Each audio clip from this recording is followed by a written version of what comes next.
Hi, my name is Oneisha Freeman, and I'm the Director of Partnerships and Programs at InspireDU, a nonprofit organization right here in Atlanta, Georgia. I am born and raised and educated right here in the city that I absolutely love. And I have the privilege of using my time, talent, and technical skills to affect change at home. But unfortunately, Atlanta has the worst income inequality in the United States. Atlanta households making $280,000 or more or a year, and the bottom 20%, those making $14,000 or less, is significantly higher here than in any other American city. And of course, that means that COVID-19 has amplified these inequities. We have inequitable access to content for students and inequitable technology and connectivity access.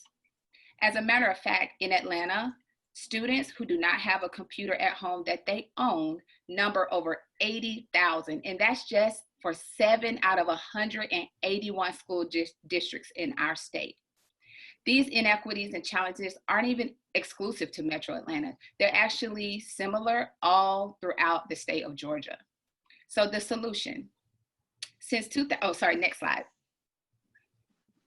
Since 2007, InspireEdu has taken a two-generational approach to addressing the digital divide. We bring the technology, the training, and the learner, both the child and parent, together, and we meet them where they are in their digital literacy. We fill a very unique void because we are our state's only nonprofit focusing specifically on opportunities to address the challenges of digital literacy and inclusion, and we do it alongside schools, corporations, and the thriving IT community in Atlanta. InspireEdu addresses these challenges in 3 distinct ways. We provide free home computers that include software, training, and technical support that can help families create a more robust learning environment at home. We also provide opportunities to support the STEM pipeline by helping students build skills and explore careers in technology. And lastly, we have digital literacy courses for our most vulnerable parents, caregivers, and community members in the communities that we serve. We will need to increase our budget and our resources significantly in order to expand outside of Metro Atlanta and reach our goal. Next slide. Yes, we will need to increase our budget and our resources in order to expand outside of Metro Atlanta and reach our goal to take care of the families in the rural areas and across the state. We want you to be a catalyst for change, and we want you to join us. My question to you, we have such a high-touch operational structure, and the demand for our services at this point is astronomical, particularly in underserved and rural areas across the state. How do we create operational efficiency so that we can scale? Thank you. Thank you so much. That was awesome. So Erica, can you give us a first answer on that, please? Yeah, sure. So Oneisha, great presentation.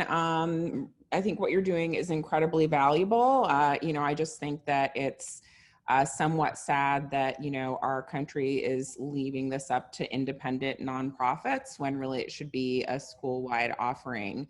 My daughter, the high school that she attends, every student gets a school issued computer and there's a lot of consistency. So, I think that is probably one of the critical factors that would help your organization scale, right? Which is to figure out, it's great that you're, making grassroots effort to provide the education and to, provide the hardware resources to people who really need it. But I think that, to actually scale this, you probably would benefit from, maybe being the catalyst for partnerships between these school districts on a school-wide level and these large tech organizations that can actually afford to potentially distribute their hardware at no or highly reduced cost. I think also standardization across hardware and software products that are being provided to the teachers and the students is going to make it a lot easier for you to implement the education. So for example, your same teachers that are showing them how to use the products, how to interact with the software, will be able to, basically teach the same information to, potentially these thousands of families that you have to integrate with.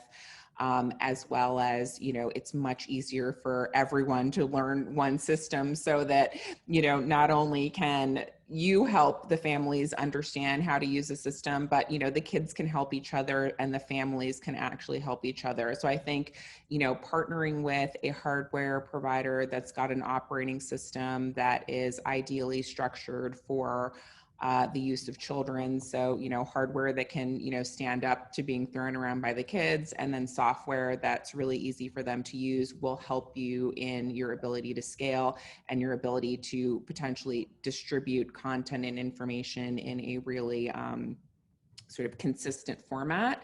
But I think that, if you want to be able to solve this problem, you're going to need to make partnerships at a very high level from the school district perspective, and from the tech company perspective as well. So hopefully they'll see the value in what you're doing and what you've proven so far, and, be willing to take you guys on for, a larger, potentially statewide, and who knows, potentially nationwide partnership. Yes. Thank you so much. One thing that I didn't say is that we actually refurbish computers. So we take them from the companies, they donate them to us, and then we refurbish them at our center. And so what we found is we're filling in those gaps where the schools can provide technology inside the school building, but then that still leaves a space at home that, is still lacking. So thank you so much for everything you said. I'll definitely take it all into consideration. And a lot of my team is on the line, rooted on. So, everybody definitely heard that as well. So thank you.